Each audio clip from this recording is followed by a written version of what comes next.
amandla wonke egameni likaJesu. Inkosi ephakeme, inkosi enamandla. Ngoba khona umhlaba ungakabi khona, ukhona manje uyezwakala. uNkulunkulu engaguquki, ongaguqulwa lutho. Ongena usuku lokuzalwa, kanye usuku lokufa.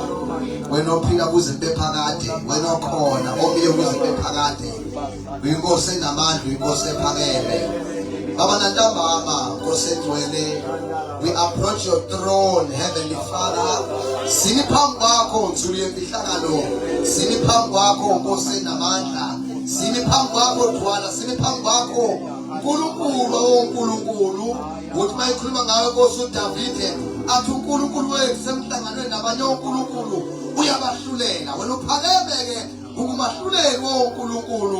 UNkulunkulu wesabeka ngezibongo. Ukhona uyadala ongekho kube khona. Egameni likaJesu Kristu waseNazaretha sifuna ukuzwa wena-ke Thwala phakade. Lenze liphile Nkosi enamandla izwi lakho phakathi kwethu ngegama likaJesu waseNazaretha. Ngophakeme, ungongcwele, ungonamandla. In the name of Jesus, sinomshayela izandla uNkulunkulu wethu, in the name of Jesus. Amen. Siyabonga bazalwane, may be seated without any waste of time. Bathandeka egameni likaJesu Kristu. Amen. Amen. With all due respect and reverence, ladies and gentlemen, I'd like to greet ngibingelele kakhulu umprofeti kaNkulunkulu phakathi kwethu, the custodian, the founder of this church bathandekayo. Amen. Nomama ngiyacela sithi honor them, sibaphe izandla enkulu in the name of Jesus.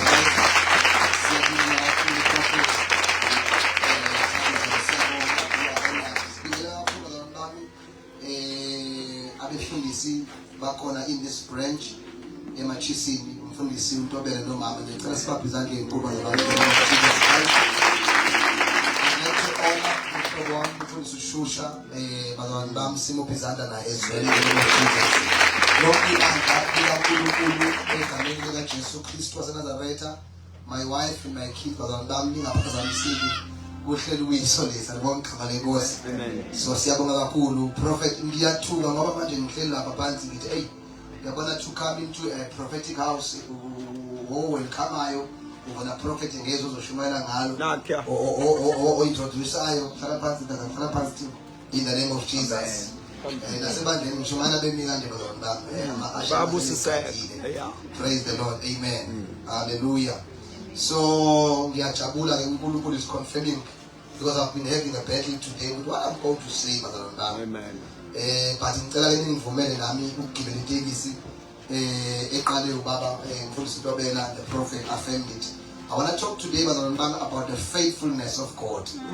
Yes, sir. Yes, sir. Yes, sir. I'm aware that prophet, as we are praying, it's a prayer of thanksgiving.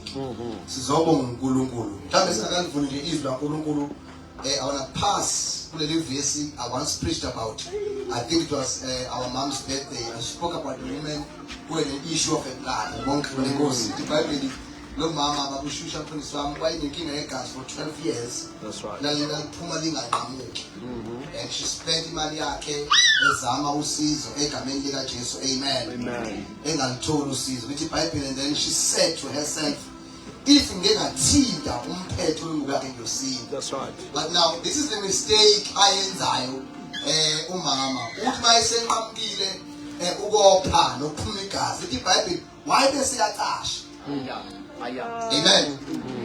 That's a mistake ayenzayo yokuzoqasha, ngoba akwenzeki bathandekayo uthola izinto ngokholo bese uNkulunkulu akuvumele ukuthi uqashe.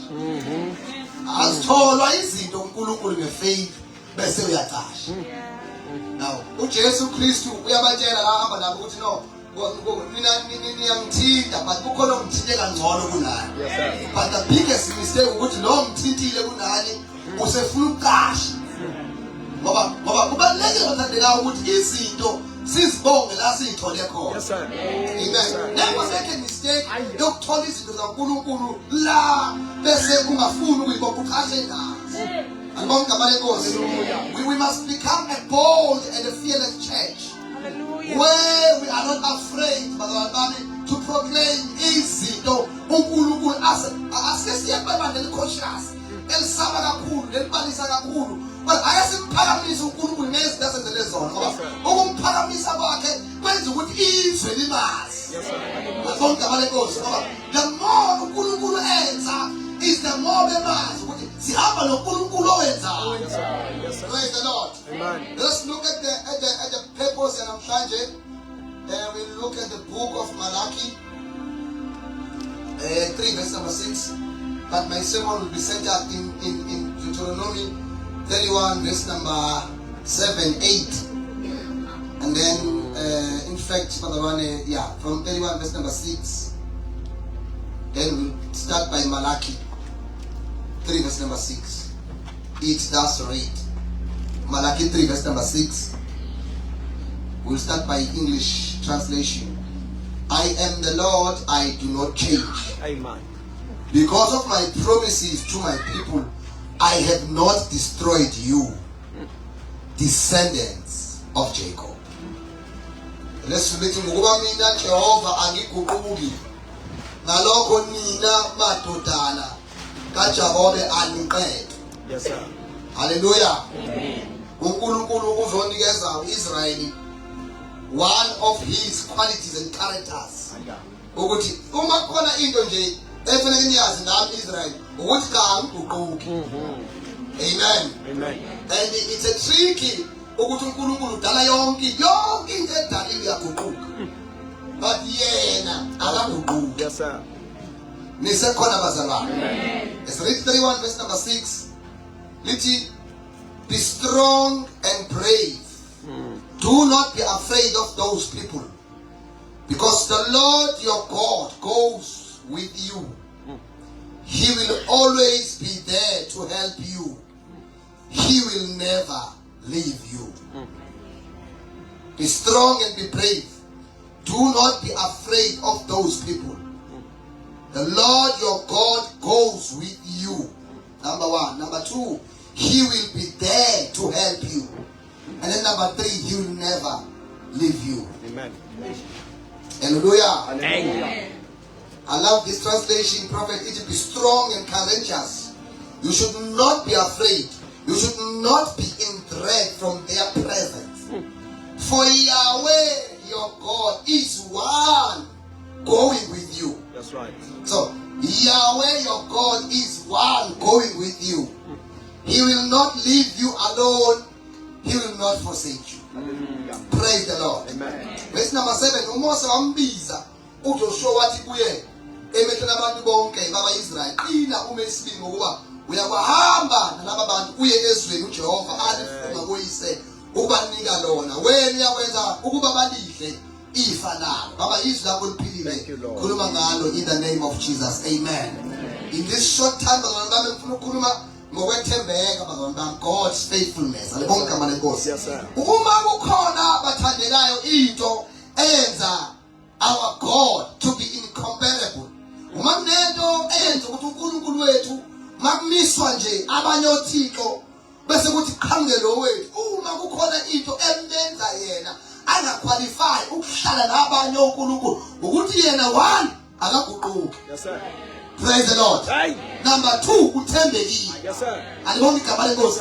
Those two qualities amenza ukuthi angaqualify shusha ukuthi angahlala noNkulunkulu abakhona emhlabeni, ngoba abanye uNkulunkulu esibaziyo abakhona eNingizimu Afrika, omunye ngalale uNkulunkulu namhlanje sasikhothe into akasayena uNkulunkulu, but lo sikhuluma ngaye akavotelwa. Awukhona amen like futhi akadingi ivoti lomuntu ukuthi yena abe uNkulunkulu. Noma wena ungathandi ukuthi akabe uNkulunkulu, ungathandi kwakho akumenza ngaluku kwaba uNkulunkulu. Ingekho ithi into ethi uNkulunkulu kuye, ngoba akenziwa ukuthi khona othi uNkulunkulu ukuze abe uNkulunkulu, kodwa imvelo yakhe yedwa yenza ukuthi aqualifye ungafani nezinye izinto.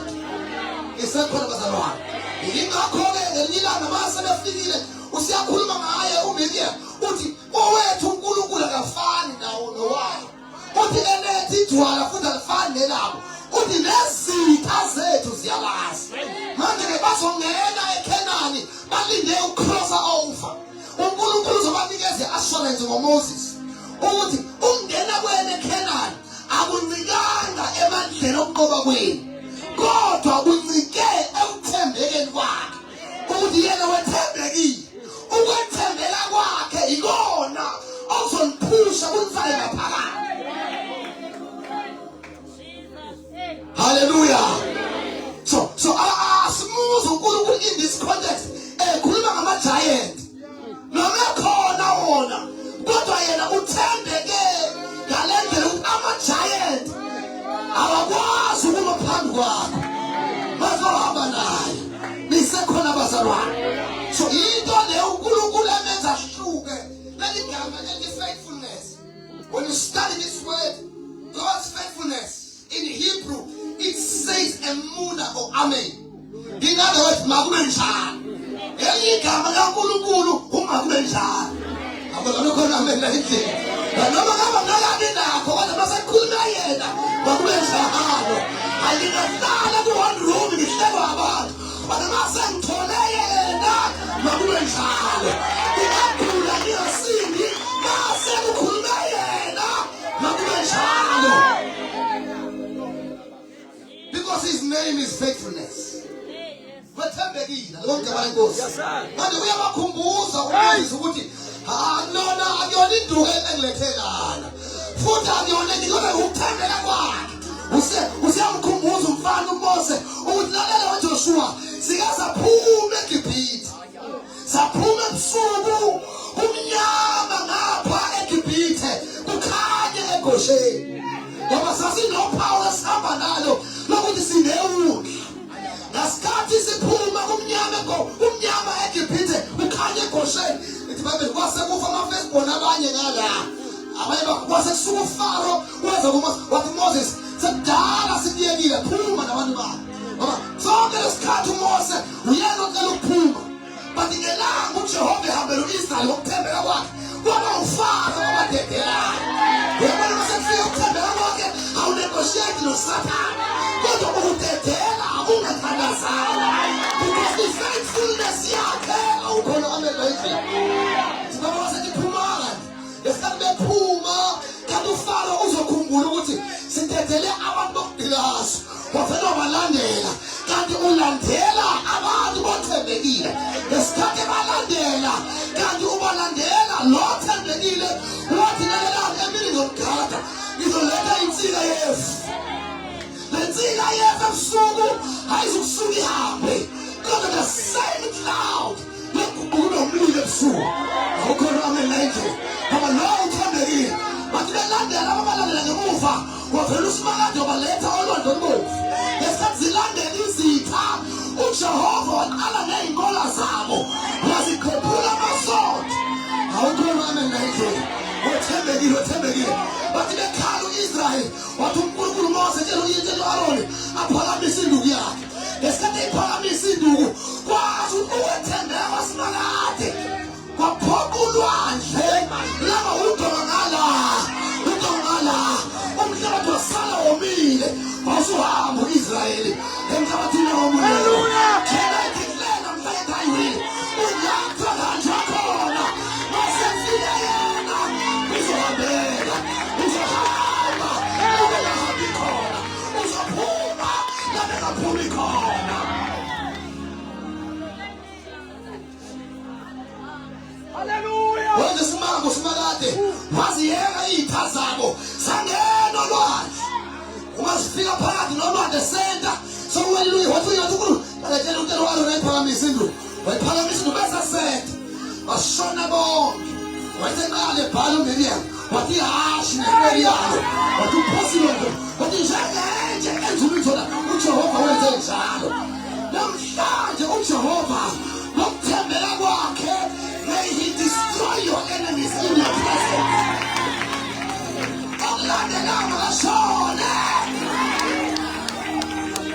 Hallelujah. We serve a faithful God. Yes, sir.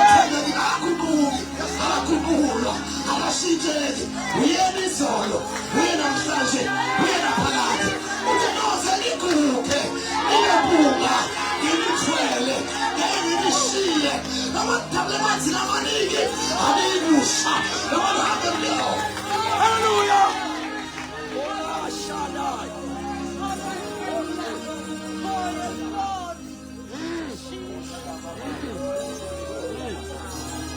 wethembekile. Yebo. Wethembekile. Yebo. Wethembekile. Leyo ngane yakhe yadida kami wethembekile. In the name of Jesus. Hey, wethembekile uNkulunkulu esemkhonza. Wathemba befika bena lithi Bible. Wathi uNkulunkulu lalela mina mase angikhipha because you are anointed. Keep that because I am faithful. Amen. Amen. Uwethembeka kwakhe shusha. Uzomnaka uNkulunkulu akhanda plan ungekho. Uyabona nje behistory na science. There has never been a thing yokuthi kukhona idwala elingaveza amanzi. Ngoba yena wethembekile ngoba make bangawathola amanzi ehlane ebakhiphile lento izoshintsha igama lakhe. Manje kwazi ukuthi cha wethembekile. Uyabona mama ngabe uNkulunkulu uhamba nawo amanzi othembekile. Awudingi into eyiningi.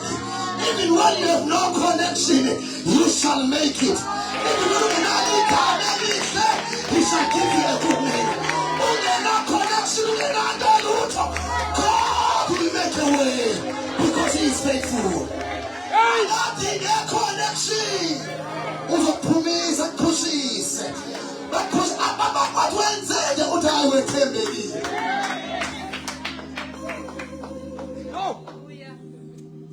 Hallelujah. Three things. Okay, mama, take one name. Yes, sir. It's Bible. But there is man. Baphume eGibhithe. Bazalwane. Begqokile osize 6, osize 5, osize 7. Abanye beosize 32, osize 28. uNkulunkulu bathi beqala becomplaina ngokuthi balambile. Wayethi kubona lalani ke. Kusasa ekseni nizoba nokudla ningaphekanga. Yes, sir. Yes, sir. Yes, sir. Often when Simba walk ehlane. But because of his faithfulness, Yes, sir. Amen. he will make a way. Amen. But kusasa ekseni anovuka niqoqa. Khona zofika ehlifika ngezulwini. Walethi imanga. Igama elithi imana afile igama uthi liqaqile. But baba idla namhlanje. I-taste yabo msombuluko yangafana nayo ngolosibili. That's right. That's right. Now they began to have a question among themselves. What is this? Yes, And then the word manna was derived from the what? It was a question. And then the Bible tells us the same God akadinganga itolo ukuthi bahambe bayofuna impahla. Kodwa wayethi umuntu mangabeluleka lempahla yiluleka. Because he's faithful. Yabona lo simkhonza abantu bami umethi wethembe ngempela.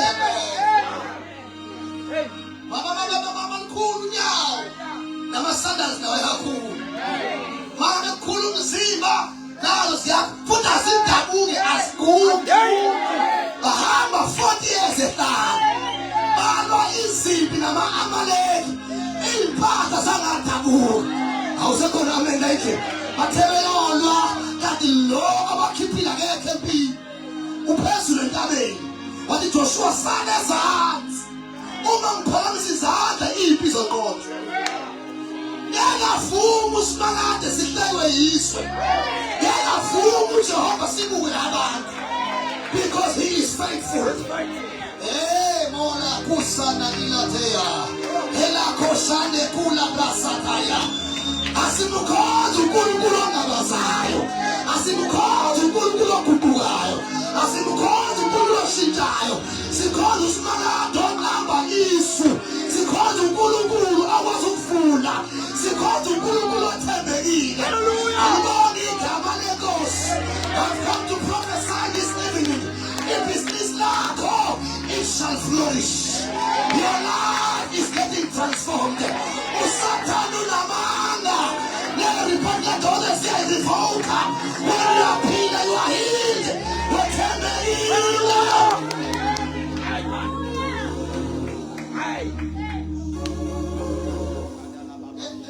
is a level.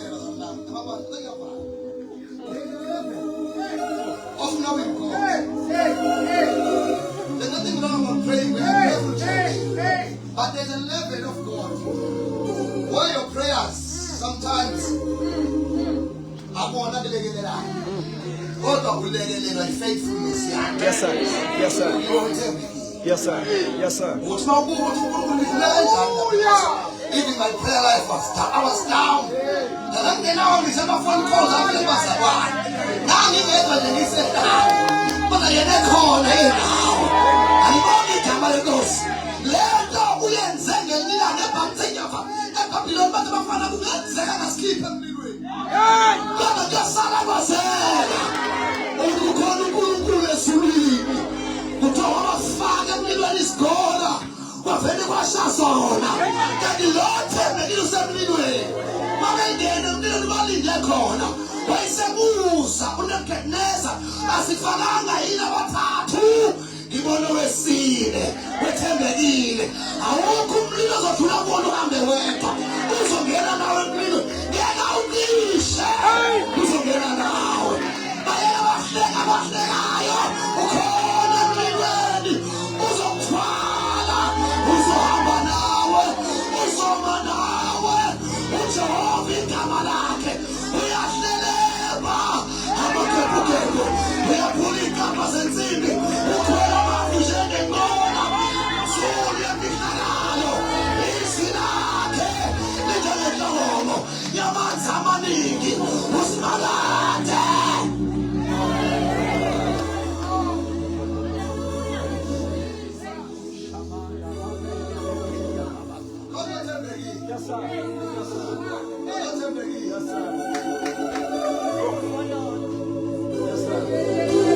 Ungamkani uNkulunkulu ngesimo odlula kuso. Ungamlinganise amaprayers akho. Ungamlinganise uNkulunkulu ngaphezulu kwalokho. Wethembekile. Lively Ministries have come to make this declaration. We serve a faithful God. Ayafana noNkulunkulu. Wethembekile unamehluko. Ayafani nabo. Wehlukile wethembekile. Akaguquka abanye. Bayafa. Wethembekile. As I close, the Bible tells us, prophet, the very same God.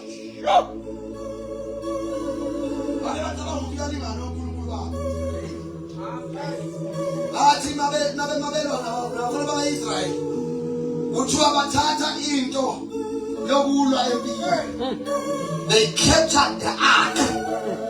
Becabanga ukuthi they have captured yakho. Kanti abazi ukuthi wethembekile. When they began to capture the ark, umuntu omdala waba ngomhlaba. In midnight, ebusuku sebelele. Kanti laba intaba zaIsrael zizongitshontsha umphongolo ziwubeke eduzane noNkulunkulu wabo wakhe ngezandla. Hayi man. Wathi ukhona uNkulunkuluwana nothembekile. Laba babalekile babuyele ezweni lakubo. Laba bathi ayisinqobile. Wavele ebusuku ngo-12 waphakama othembekile. Lithi iBhayibheli bathi bayafika ekuseni bafika izandla zinqamlile. Yes, sir. Yes, sir. Engekho inqamlile. Bayibuyisela izandla zakhona. Another night ebusuku waphakama uSimakade. Wazoyilwa yena impi. Bavuka ekuseni ikhanda liphansi. Amen. Uma liphansi ikhanda kanti nalaba abathintile umphongolo baphethwe amathumbu. uJehova uzoyilwa impi. Amen. uJehova uzokufohlela. uJehova akahluleli. Ayikho engenzeki kuwe. Uninothula nina. Mina Jehova ngiyonilwela. Ngizosho ebusuku namhlanje na. Ayikho impi angekayibona. There is no storm angekasithulise. Noma ngiyamlalela.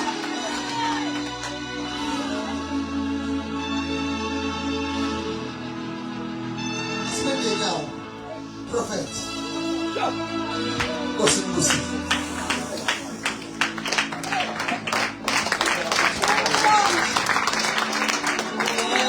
Achamos esses altos.